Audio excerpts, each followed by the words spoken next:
क्या Donald Trump का tariff दुनिया में टेंशन बढ़ा रहा है? क्या ट्रंप टैरिफ के जरिए वर्ल्ड वॉर करवाना चाहते हैं? सवाल यह इसलिए अहम है क्योंकि राष्ट्रपति ट्रंप ने भारत के खिलाफ 25% टैरिफ और जुर्माने का ऐलान किया है। जी हां, जुर्माना। ट्रंप ने कहा है कि टैरिफ का फैसला 1 अगस्त से लागू हो जाएगा। सवाल है कि क्या टैरिफ अटैक धमकी है या सौदा? क्योंकि अमेरिका की शर्तों की वजह से अब तक भारत से डील हो नहीं पाई। जी हां, टैरिफ अटैक के वक्त ट्रंप ने ऐलान किया कि भारत रूस के साथ व्यापार कर रहा है, इसलिए 25% टैरिफ लगाया जा रहा है। सवाल यह भी है कि क्या रूस यूक्रेन युद्ध रुकवाने में नाकाम रहने के बाद ट्रंप अब टैरिफ का सहारा ले रहे हैं? अगले 1 घंटे तक ट्रंप के टैरिफ फैसले का पूरा विश्लेषण आपके सामने होगा। हमारे साथ स्टूडियो में आर्थिक और विदेश मामलों के जानकार भी जुड़ेंगे। जी, और शुरुआत इस वक्त की अहम खबर के साथ कर रहे हैं। भारत पर 25% टैरिफ के ऐलान के बाद डोनाल्ड ट्रंप का एक नया बयान सामने आया है। उन्होंने कहा है कि भारत के साथ बातचीत जारी है। भारत बहुत ज्यादा टैरिफ वसूल रहा है। हफ्ते के अंत तक व्यापार समझौता संभव है। याद कीजिए, जब डोनाल्ड ट्रंप ने इस फैसले को लेकर पोस्ट की थी, उसमें भी भारत को एक दोस्त बताया था, लेकिन वो क्या कर रहे हैं वो उनके इस बयान से बिल्कुल जुदा नजर आ रहा है। भारत के साथ बातचीत जारी है, समझौते की वो बात कर रहे हैं, लेकिन 25% टैरिफ भी थोपने का फैसला उन्होंने ले लिया है। तो ट्रंप कह रहे हैं कि हम टैरिफ भी लगा रहे हैं और साथ ही ये भी कह रहे हैं कि बातचीत भी चल रही है। देखिए, ट्रंप के फैसले की जो बड़ी बातें वो सबसे पहले देखना बहुत जरूरी है कि आखिर जो फैसला लिया गया है उसके महत्वपूर्ण बिंदु क्या हैं, भारत पर इसका क्या प्रभाव पड़ेगा। देखिए, 25% टैरिफ लगाया गया है। तर्क है कि भारत सबसे ज्यादा टैरिफ लगाने वाला देश है और जुर्माना भी लगाया गया। इसमें लॉजिक ये दिया गया है कि रूस से तेल और रक्षा सौदा क्यों भारत करता है, जो एक तरीके से भारत के ऊपर ये सेकेंडरी टैरिफ आप कह सकते हैं जो लगाया गया अमेरिका की तरफ से। जी हां, ट्रंप कहते हैं भारत अमेरिका का अच्छा दोस्त है, लेकिन ब्रिक्स से चिढ़ साफ नजर आती है। भारत ब्रिक्स का सदस्य देश है। तो ट्रंप ने ये साथ में कहा कि दोस्त भी है, लेकिन हम रूस के संबंधों की वजह से एक तरीके से वसूल भी रहे हैं जुर्माना। ट्रंप ने कहा भारत की नीतियों से व्यापार में मुश्किल आती है। ब्रिक्स से चिढ़ भी अपनी दिखाई उन्होंने। ब्रिक्स अमेरिका के खिलाफ एक समूह है, भारत जिसका मेंबर है। ट्रंप ने अपनी बातों में यह भी जोड़ा। जी हां, भारत रूस से हथियार, तेल, गैस खरीदता है और यह बात बड़ी नागवार गुजर रही है डोनाल्ड ट्रंप को। डॉलर पर किसी का हमला बर्दाश्त नहीं करेंगे, ये डोनाल्ड ट्रंप ने अपने सबसे ताजा बयान में कहा है। कहते हैं मोदी अच्छे दोस्त हैं, हमारे बीच कम व्यापार हो रहा है, डॉलर पर किसी का हमला बर्दाश्त नहीं करेंगे। यानी ये बताने की कोशिश कर रहे हैं डोनाल्ड ट्रंप कि भारत बहुत कुछ बेचता है अमेरिका को, लेकिन हम खरीद नहीं रहे हैं। और टैरिफ क्योंकि बहुत ज्यादा है, ये इसकी एक बड़ी वजह है। लिहाजा 25% टैरिफ थोपने का वो भी ऐलान करते नजर आ रहे हैं। ये तर्क दिया गया है। भारत पर टैरिफ को लेकर ट्रंप का बयान, भारत रूस से सैन्य उपकरण खरीद रहा है।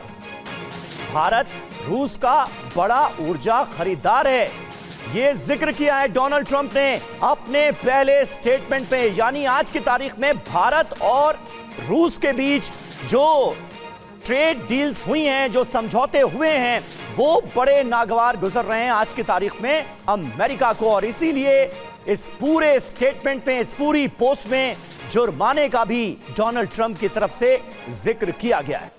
सवाल तो यह पैदा होता है आखिर अमेरिका भारत पर जुर्माना लगाने वाला होता कौन है? ये है बड़ा सवाल और इसका जवाब हम अपने मेहमानों से भी लेने की कोशिश करेंगे। टैरिफ का यूक्रेन युद्ध कनेक्शन क्या है, आइए अब आपको ये बताते हैं, क्योंकि कहीं ना कहीं ये पूरा मसला यूक्रेन वॉर से भी जुड़ता नजर आ रहा है। डोनाल्ड ट्रंप का रुख भारत के लिए क्या से क्या हो गया, ये देखिए। भारत ने ज्यादातर सैन्य उपकरण रूस से खरीदे हैं, ये डोनाल्ड ट्रंप कह रहे हैं। भारत रूस का सबसे बड़ा ऊर्जा खरीदार है।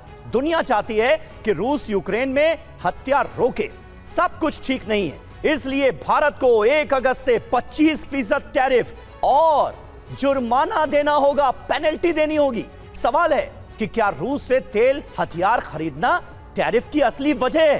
सीज फायर में नाकामी के बाद टैरिफ का क्या वो सहारा ले रहे हैं? यह है बड़ा सवाल। और इसीलिए हम कह रहे हैं कि कहीं ना कहीं ये जो टैरिफ थोपने का पूरा मसला है, ये युद्ध से भी कनेक्ट होता हुआ नजर आ रहा है। हमारे साथ इस वक्त तमाम खास मेहमान मौजूद हैं। रॉबिंदर सचदेव हमारे साथ मौजूद हैं, विदेश मामलों के जानकार, और सुशील कुमार सिंघल जी पूर्व राजदूत हमारे साथ मौजूद हैं। योगेंद्र कपूर हमारे साथ मौजूद हैं, अर्थशास्त्री हैं, और विनय शुक्ला जी भी हमें ज्वाइन कर रहे हैं, वरिष्ठ पत्रकार हैं। और भारत और रूस के संबंधों को उनसे बेहतर भला कौन जानता है, बता सकता है। लेकिन सबसे पहले योगेंद्र जी, शुरुआत में आपसे करना चाहूंगा। आज हमने देखा 25% टैरिफ के ऐलान के बाद भारतीय शेयर बाजार भी धड़ाम होते हुए नजर आ रहे हैं।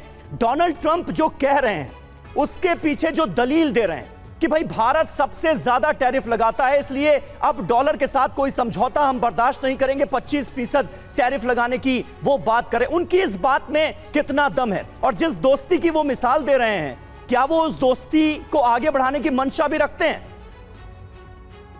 देखिए, सबसे पहले मेरे को ये समझना पड़ेगा कि इंटरनेशनल ट्रेड और कॉमर्स जो है वो म्यूचुअल ट्रस्ट, कॉन्फिडेंस और एक आपके competitiveness of goods and services में चलता है। इंटरनेशनल ट्रेड जो है वो कभी भी इमोशंस पे या बुलिंग के थ्रू जो है एक हेल्दी एनवायरनमेंट में आगे मूव नहीं कर सकता। मेरा ये मानना है कि डोनाल्ड ट्रंप जो बात कह रहे हैं कि इंडिया जो है वो ज़्यादा टैरिफ लगाता है, इसमें ये एक अपने आप में फैक्ट है, और वो इस तरीके की जो पॉलिसीज़ लेके आ रहे हैं अपनी टैरिफ की, वो इंडिया के ऊपर प्रेशर ही डाल रहे हैं कि इंडिया जो है वो उनकी लाइन को टो करे। अब मेरा ये मानना है कि उन्होंने अपने एंड पे जो भी कैलकुलेशंस करी हैं, मेरा ये मानना है कि गोइंग फॉरवर्ड जो है ये दोबारा से रीवर्क होना जरूरी है। हम ऑलरेडी जानते हैं कि अगस्त के अंदर यूनाइटेड स्टेट्स से जो टीम है वो इंडिया आ रही है फॉर नेगोशिएशंस। तो मेरा ये मानना है कि दोनों कंट्रीज़ जो हैं वो एक हेल्दी वे में, क्योंकि देखिए दोनों कंट्रीज़ जानती हैं कि उनको आपस में जो है बिजनेस करना है और वो आगे गोइंग फॉरवर्ड जो है ज्योमेट्रिक प्रोग्रेशन की टर्म्स में जो है ग्रो करना है। तो उसके लिए बहुत ज़रूरी है कि दोनों देशों को एक दूसरे की बात सुननी भी है और समझनी भी है। इसके साथ साथ मैं ये भी कहूँगा कि इस सिचुएशन को मैं एक अपॉर्चुनिटी भी देखता हूँ इंडिया के लिए, क्योंकि देखिए अगर हम ये देखेंगे कि आगे जो सिचुएशन प्रिवेल करेगी, उसमें मैं ये देखता हूँ कि धीरे धीरे हर एक देश जो है वो अपने आप में एक प्रोटेक्शनिस्ट पॉलिसीज़ जो है उसकी तरफ मूव करेगा, और ऐसे में इंडिया जो है वो एक अपॉर्चुनिटी इस तरीके से क्रिएट कर सकता है कि जो इंटरनेशनल प्रोडक्ट्स हैं वो अपनी कंट्री के अंदर जो वो उनकी कॉस्ट ऑफ मैन्युफैक्चरिंग है या जो कॉस्ट ऑफ प्रोडक्शन है वो उतनी नहीं है कि वो नई मार्केट्स में जो है, चाहे इंडिया हो या चाइना में जाके पेनिट्रेट कर सके। अगर वो इसके बजाय इंडिया के अंदर आके और वहाँ पे अगर मैन्युफैक्चरिंग करेंगे, तो मेरा ये मानना है कि उससे जो है हम ये देखेंगे कि इंडिया के लिए एक अपॉर्चुनिटी। बिल्कुल सर, एक बहुत ही बड़ा पॉइंट आपने बताया कि दुनिया जो है, दुनिया के देश जो है वो प्रोटेक्शनिज्म की तरफ बढ़ते दिखाई देंगे। ऐसे में एक जो कॉन्सेप्ट खुद अमेरिका ने दुनिया भर को बेचा था, फ्री ट्रेड का और लिबरलाइजेशन और ग्लोबलाइजेशन का, क्या ये मान लिया जाएगा कि ट्रंप के इस एक्शन के बाद से ये बिग फाइनल पुश होगा उसके एंड की तरफ जाने का? भारत पर टैरिफ पर ट्रंप का नया बयान आया है और भारत रूस कारोबार से फर्क नहीं पड़ता, ये ट्रंप ने कहा है। दोनों अपनी अर्थव्यवस्था गिरा रहे हैं, ये ट्रंप का दावा है। भारत और रूस साथ में डूब सकते हैं, ये भी ट्रंप ने अपने बयान में कहा है।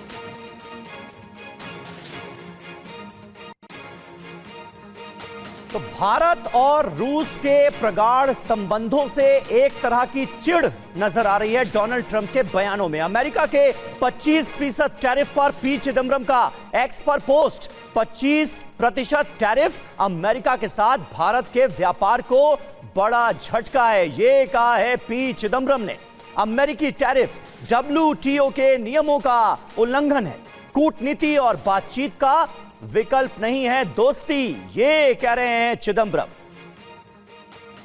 और चिदम्बरम की तरफ से यह कहा गया है कि मीगा प्लस मागा इज इक्वल टू मेगा का क्या हुआ, ये पूछ रहे हैं चिदम्बरम।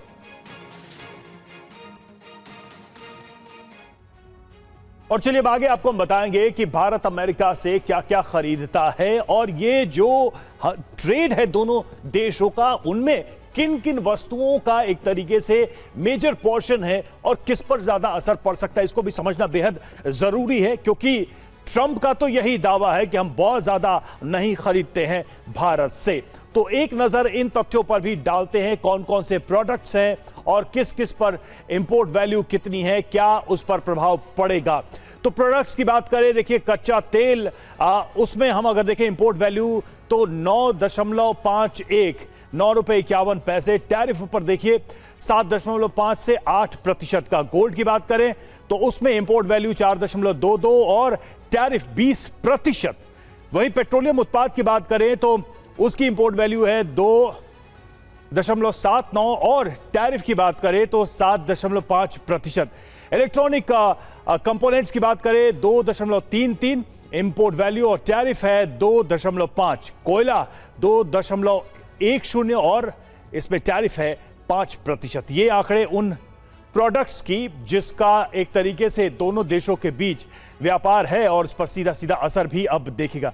भारत अमेरिका को बेचता क्या है ये भी देखिए। तो उसमें प्रोडक्ट है पेट्रोलियम, जिसमें इंपोर्ट वैल्यू है 4.31 और टैरिफ है उसमें 0 से 0.75 का। दवाइयों की बात करें 1.49 इंपोर्ट वैल्यू है, टैरिफ की बात करें तो 0.75% तक का ही है। टेलीकॉम इंस्ट्रूमेंट्स की बात करें 1.46 इंपोर्ट वैल्यू, टैरिफ 0%। मोती, महंगे पत्थर, इन सब की बात करें तो इसमें इंपोर्ट वैल्यू 0.99 और टैरिफ 0 इसमें भी है। और इलेक्ट्रॉनिक जो मशीनरी है उसमें भी टैरिफ 0% ही है, जबकि उसके इंपोर्ट वैल्यू की हम बात कर रहे हैं तो 0.92। रविंदर सर, सीधा मैं आपके पास आऊंगा। एक सवाल तो यही कि ये जो एक वाइड रेंज ऑफ प्रोडक्ट्स है जिनका ट्रेड दोनों देशों के बीच है, उसमें प्लस और माइनस भारत के लिए क्या हो जाएगा, क्या बदल जाएगा टैरिफ में, टैरिफ के इस इंपोजिशन के बाद से। और दूसरा जो सवाल मैंने पूछा था इससे पहले कि क्या ये एक फाइनल पुश होगा दुनिया को संरक्षणवादी अर्थव्यवस्था की तरफ जाने के लिए, जो पहले बात होती थी कि एक लिबरल ग्लोबल ट्रेड फ्री दुनिया हम बनाएंगे, जिसका अगर देखा जाए सबसे बड़ा वकील खुद अमेरिका ही हुआ करता था। Thank you very much. जी हाँ, सेकंड पॉइंट को ले लें तो ये जो नया वर्ल्ड ऑर्डर बन रहा है, ऑर्डर नहीं, इसे मैं कहता हूँ नया वर्ल्ड मैट्रिक्स है अंडर कंस्ट्रक्शन। ये जो नया मैट्रिक्स दुनिया का बन रहा है कोविड के बाद, यूक्रेन युद्ध के बाद, इस मैट्रिक्स में जो सॉफ्टवेयर चल रहा है वो अमेरिका द्वारा चलाया जा रहा है। अब और ज़्यादा अमेरिका दुनिया को अपने हिसाब से ढांचे में डालना चाहता है और उसमें ट्रेड का मुद्दा जहाँ तक है, ट्रंप का मानना ये है कि हमारे पास पैसा है, हमारे पास सबसे बड़ी इकोनॉमी है, लोग बेचना चाहते हैं, सबसे बड़ी मार्केट अमेरिका है, हमारे पास पैसा है, हमारे पास मिलिट्री है। तो अब जो मैं डिसीजंस लूं उसके साथ आप चलिए, नहीं चलते तो आपको ये खामियाजा भरना पड़ेगा, आपकी मर्जी है, हमारे साथ एडजस्ट करो या ना करो। दुनिया सारी की सारी आज की तारीख में अमेरिका के साथ एडजस्ट करने पर कंपेल्ड है, क्योंकि सबको अपना इंटरेस्ट वहां दिखता है। तो अब यही सब चल रहे हैं, आपस में ढूंढ रहे हैं ना। जहां तक इंडिया की बात है, हमारा एक्सपोर्ट आप मान लीजिए मोटा मोटा 80 बिलियन है अमेरिका को। अगर ये टैरिफ 25% वाली लग जाती हैं तो मोटा मोटा हमें करीब, हमारे जो मार्केट कम हो जाएगी, हमारे एक्सपोर्ट सफ़र करेंगे करीब 10% से 20%, यानी कि करीब 10 से 15 बिलियन डॉलर का हमारा एक्सपोर्ट कम हो जाएगा अमेरिका को, अगर ये ऐसी ही रहती है। और अभी आने वाले वक्त में और भी ट्रंप, जो मैं एक एग्जांपल देता हूं आपको, बड़ा हम टैरिफ्स की बात करते हैं, हमें नॉन टैरिफ सोचना चाहिए। बाय द वे, कल नयनारा एनर्जी जो इंडिया का बहुत बड़ा ऑयल रिफाइनर है, जो एसआर ऑयल होता था जिसको रोसनेफ्ट ने पार्टनर किया है, कल माइक्रोसॉफ्ट ने उसके सारे सॉफ्टवेयर ब्लॉक कर दिए हैं जो माइक्रोसॉफ्ट ने लाइसेंस करे हुए थे नयनारा एनर्जी को इस्तेमाल करने को अपनी पूरी इंटरनल MIS के लिए, उन्होंने ब्लॉक कर दिए क्योंकि नयनारा रशियन ऑयल से डील करता है। अब इमेजिन कीजिए, ये जो टैरिफ्स और ये नॉन टैरिफ बैरियर्स का जो सेकेंडरी सैंक्शंस है, केवल पैसे का ही मुद्दा नहीं होगा। इसमें आज आप माइक्रोसॉफ्ट यूज कर रहे हैं, आपकी बड़ी बड़ी कंपनीज, बुम, कल माइक्रोसॉफ्ट बोलेगा मैं कर नहीं सकता आपको सर्विस क्योंकि मेरे ऊपर नहीं तो पेनल्टी पड़ेगी। ठीक है, तो ये एक बहुत ही नया युग आ रहा है जिसमें हर देश को, भारत को, हम भारतीय हैं, बहुत केयरफुली एडजस्ट करके फूंक फूंक के आगे बढ़ना पड़ेगा। ठीक है सिंघल साहब, लेकिन यहां पर एक पॉइंट मेरा जो मैं जिक्र भी कर रहा था और यह सवाल हर किसी के जहन में आ रहा है कि आखिर ट्रंप ने 25% टैरिफ लगाने का फैसला किया भारत पर, वो एक बात है। दूसरी बात, वो जुर्माने का जिक्र कर रहे हैं, पेनल्टी का जिक्र कर रहे हैं। डोनाल्ड ट्रंप, अमेरिका भारत पर पेनल्टी लगाने वाला आखिर होता कौन है? भारत और रूस के संबंध आज की तारीख में प्रगाढ़ नहीं हुए, बरसों से इतने ही मजबूत रहे हैं, और आज की तारीख में हम जो डील कर रहे हैं, हम जो तेल ले रहे हैं, हम जो गैस ले रहे हैं, इससे इतने चिढ़े हुए नजर क्यों आ रहे हैं डोनाल्ड ट्रंप? सवाल तो ये भी है।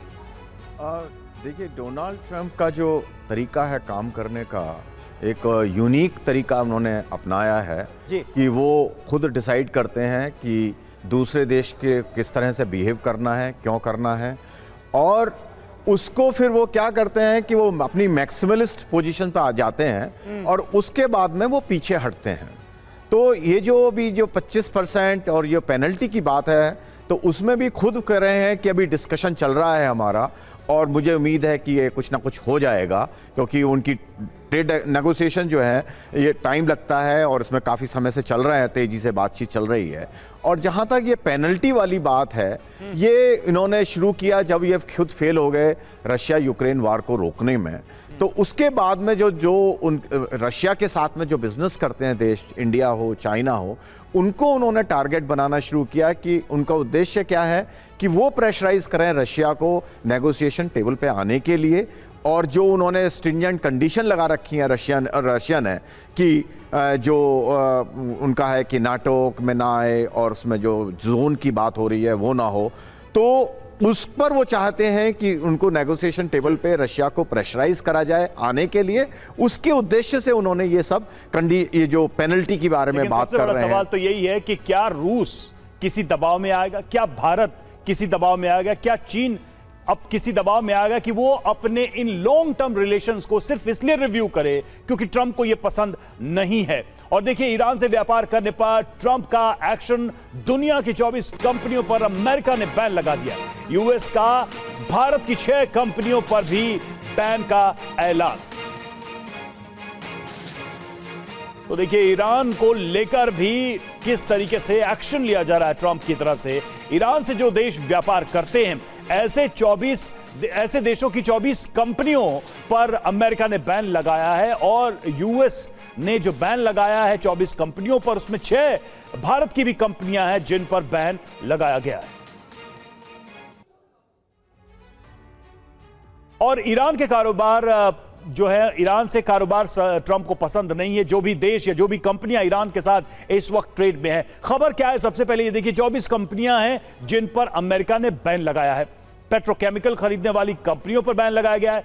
ईरान ने बैन कंपनियों पर जो है 1000 करोड़ का निर्यात जो है होता है, उस पर बैन लगाया। और यूएस का दावा यह है कि ईरान पैसों से न्यूक्लियर प्रोग्राम बढ़ा रहा है, इस वजह से यह पाबंदियां लगाई गई। यूएस का यह भी दावा है कि आतंकी फंडिंग में इन पैसों का इस्तेमाल होता है। कितनी कंपनियों पर बैन है? तो भारत की 6 कंपनियां इसमें शामिल हैं, चीन की 7 कंपनियां हैं, यूएई की 6 कंपनियां हैं, हांगकांग की 3, तुर्की की 1 कंपनी है, रूस की 1 कंपनी है जिस पर ट्रंप ने बैन लगाया है। उसका ग्राउंड भी उन्होंने बताया, वो लॉजिक भी बताया है। विनय शुक्ला सर के पास मैं जाना चाहूंगा। शुक्ला सर, यहां पर यह बात हो रही है कि एक बबल, प्रेशर बबल बना रहे हैं ट्रंप टैरिफ के जरिए, और इस बबल से वो दूसरे देशों की फॉरेन पॉलिसी, उनकी ट्रेड पॉलिसी, उनके संबंध को रीडिफाइन करने की कोशिश कर रहे हैं। आप इसे कैसे देखते हैं? क्या भारत, चाइना, रूस जैसे देश ट्रंप की पसंद और नापसंद के हिसाब से अपने संबंधों को आगे बढ़ाएंगे? कोई इंपैक्ट देखते हैं? बात यह है कि भारत, चीन और रूस जो हैं, ऐसे देश हैं, काफी बड़े हैं, पर जहाँ तक भारत के और अमेरिका के साथ संबंध काफी गहरे हैं और काफी विस्तार करना चाहते हैं, इसलिए अब भारत का जो रवैया क्या होगा इस पर काफी देखा जा रहा है। क्योंकि कल एक खबर ये थी कि चीन ने अमेरिका के दबाव को ठुकरा दिया है। उन्होंने कहा है कि हमारी एनर्जी सिक्योरिटी के मामले में हम आपके साथ नहीं करेंगे, और इतना इशारा दिया गया है चीन ने कि एक आज वो झुक जाता है अमेरिका के साथ के सामने तो अगली रूस पिट जाएगा, उसके बाद हमारी बारी आएगी चीन के, मतलब। इसलिए वहाँ बात दूसरी है। पर जहां तक भारत का सवाल है, रूस ने कहा है कि भाई आपके राष्ट्रीय हित हैं, हर एक देश के हैं, और अपने उसी हिसाब से आपको आगे चलना पड़ेगा। तो हम अब देखते हैं कि क्या है, पर यहाँ हर तरह की बात है, क्योंकि हम लोग सोचते हैं कि रूस में सब एक ही जबान में सोचते हैं, ऐसी बात नहीं है। यहाँ इतना व्यू बहुत डिफरेंट हो गया है जी कि लोग ये कहते हैं कि भारत जो है वो झुक जाएगा, क्योंकि भारत के बहुत हित हैं अमेरिका के साथ जुड़े हुए। तो इसलिए रूस ने कहा कि ये आप कोई बात नहीं, हम लोग इसी सिचुएशन को देखकर आगे बढ़ेंगे अपना एक तरफ से। भारत के 10 निर्यातक देश कौन कौन से हैं, एक नजर हम उस पर भी डाल लेते हैं बिग वॉल के माध्यम से। वो देखिए उस तरफ देश, और ये हमारा अगर देखा जाए 24-25 का ट्रेड जो है वो किस तरीके का रहा है। अमेरिका की बात करते हैं सबसे पहले, तो 20.89 अरब बिलियन डॉलर का रहा है, और वहीं 25 में अप्रैल जून की बात करें तो 25.52 अरब डॉलर का ट्रेड। यानी रवि यहां पर एक बात यह है कि 20.89 अरब डॉलर का जो ट्रेड था वो 2024 में हुआ, और 2025 में अप्रैल से जून के बीच में ये ट्रेड बढ़कर 25.52 अरब डॉलर तक पहुंच गया। यूएई की बात की जाए तो जो निर्यात हुआ वो 8.83 अरब डॉलर का हुआ, और ये भी 2025 में बढ़ा है, ये 9 अरब डॉलर के आंकड़े को क्रॉस कर गया है। तो ये यूएई जो निर्यातक देश है भारत का, उसके बारे में हमने आपको बताया। और अगला देश चीन, देखिए चीन की बात करें 2024 अप्रैल जून में देखिए 25.57 अरब डॉलर का एक्सपोर्ट, और वहीं अगले साल यानी कि एक साल बाद 25 में बात करें, ये रवि आयात का है मामला ये, और 25 में बात करें तो 29.74 अरब डॉलर। चीन का वॉल्यूम कितना है ये समझा जा सकता है, चीन से हम कितना सामान इंडिया में मंगा रहे हैं। बिल्कुल, और ये जो 10 आयातक व्यापारिक देश हैं जिनसे हम इंपोर्ट कर रहे हैं उसकी हम आपको पूरी डिटेल दे रहे हैं। यूएई की बात की जाए तो 13 अरब डॉलर था 2024 में अप्रैल से जून के बीच में, और ये भी बढ़ा है 16.80 अरब डॉलर हो गया है 2025 में। इसी तरह से रूस की बात करें 18.36 अरब डॉलर, और 25 में 16.77। इसमें आप देखें रूस के साथ ये घटता हुआ हिसाब किताब दिखाई दे रहा है। अमेरिका की बात करते हैं जिसको लेकर सबसे ज्यादा चर्चा, 11.52 अरब डॉलर 2024 अप्रैल जून में, और यहां पर 12.86 अरब, मामूली अगर देखा जाए दूसरे चीन के मुकाबले तो मामूली बढ़त इंक्रीमेंट यहां पर अमेरिका के साथ इंपोर्ट में मामूली बढ़त देखी गई है। इराक की बात करते हैं, 8.37 अरब डॉलर जो है वो था 2024 अप्रैल से जून के बीच में, और ये घटा 7.26 अरब डॉलर तक पहुंचा। सऊदी अरब की बात की जाए तो 7.65 अरब डॉलर था, और ये लगभग बराबर है 7.60 अरब डॉलर। तो ये जो भारत के टॉप 10 आयातक व्यापारिक देश हैं उनके बारे में हम आपको पूरी जानकारी दे रहे हैं। उसी सीरीज में सिंगापुर को देखिए 4.81 अरब डॉलर, वहीं 25 में 5.48 अरब डॉलर, दक्षिण कोरिया 4.99 अरब डॉलर 2024 अप्रैल जून में, और 2025 अप्रैल जून में 5.33 अरब डॉलर। तो ये वॉल्यूम उन देशों के हैं जिनके साथ भारत के एक्सपोर्ट इंपोर्ट के रिलेशंस रहे हैं। योगेंद्र कपूर सर, मेरा सवाल बहुत ही एकदम स्ट्रेट है इस पूरे मामले में। जो सवाल मैं रख रहा था कि ये दबाव कहीं उल्टा तो नहीं पड़ेगा, भारत जैसे देश जो ग्रोइंग इकोनॉमी है वो नए वेन्यूज की तलाश तो नहीं करने लगेंगे, अपने ट्रेड रिलेशंस को रीडिफाइन तो नहीं करेंगे, क्योंकि आप टैरिफ भी लगा रहे हैं, आप जुर्माना भी लगा रहे हैं, और फिर कोशिश कर रहे हैं कि आप फॉरेन पॉलिसी को भी इसकी बहाने डिक्टेट करें। देखिए, एक चीज को हमें बहुत क्लियरली समझना पड़ेगा कि इंटरनेशनल ट्रेड के अंदर जो ट्रेड डील्स होती हैं वो हमेशा जो है एक अल्टीमेटली विन विन प्रोपोजिशन के साथ ही चलती हैं आगे। आप अगर कोई भी देश जो है अपनी तरफ टिल्ट करते हुए कोई भी पॉलिसी अगर रखेगा तो वो हेल्दी एनवायरनमेंट नहीं क्रिएट करता है लॉन्ग रन में। और एट द सेम टाइम मैं भारत का भी ये मानता हूँ कि देखिए, हम ऑल्टरनेटिव नेशंस जो हैं या कंट्रीज़ को डेफिनेटली बिजनेस जो है रोल ओवर और दूसरे देशों की तरफ देख सकते हैं, लेकिन हमें ये भी समझना है कि यूनाइटेड स्टेट्स अगर आज हम देखें तो वो अकेला एक ऐसा देश है जो इंटरनेशनल ट्रेड के अंदर जो है 1/3 ऑफ जो ओवरऑल ट्रेड होती है उसको कंट्रोल करता है। तो ऐसे में आपको ये भी समझना है कि नए देश आप आइडेंटिफाई कर लें जिनको आप अपना सामान और अपनी सर्विसेज बेचना में बिलीव करेंगे, लेकिन क्या उनकी पेइंग कैपेसिटी उतनी है? तो पॉइंट इज कि at the end of the day it is very important कि दोनों देशों को एक इस तरीके से अपनी ट्रेड डील्स को नेगोशिएट करना पड़ेगा कि जो नहीं, लेकिन सर अगर सिंपली कहें तो अमेरिका की ट्रंप सरकार क्या इस एनवायरनमेंट को या हेल्दी रिलेशन को सही दिशा में ले जा पाएगी अगर ऐसी ही पॉलिसीज को आगे परस्यू करते रहें तो? देखिए, मेरा ये मानना है कि अभी जो हो रहा है वो अपने आप में एक बुलिंग टैक्टिक्स है, क्योंकि इंडिया जो है वो उनकी लाइन को टो नहीं कर रहा है। एट द सेम टाइम वो ये भी समझ रहे हैं कि इंडिया की अपनी कुछ कंपल्शंस हैं, जैसे एग्रीकल्चर सेक्टर है, कि उसमें वो तो ऐसे में सवाल ये है कि क्या रूस पर प्रेशर बढ़ाने के लिए शुक्ला सर भारत पर ये टैरिफ बॉम्ब छोड़ा गया है? दुश्मन का दोस्त भी एक तरह का दुश्मन है, उससे भी हिसाब किताब उसी अंदाज में चुकाना पड़ेगा, लेना पड़ेगा। इस लॉजिक पर काम करते हुए डोनाल्ड ट्रंप तो नजर नहीं आ रहे हैं, इसलिए भारत पर इतना टैरिफ थोपा गया है। जी हाँ, बिल्कुल।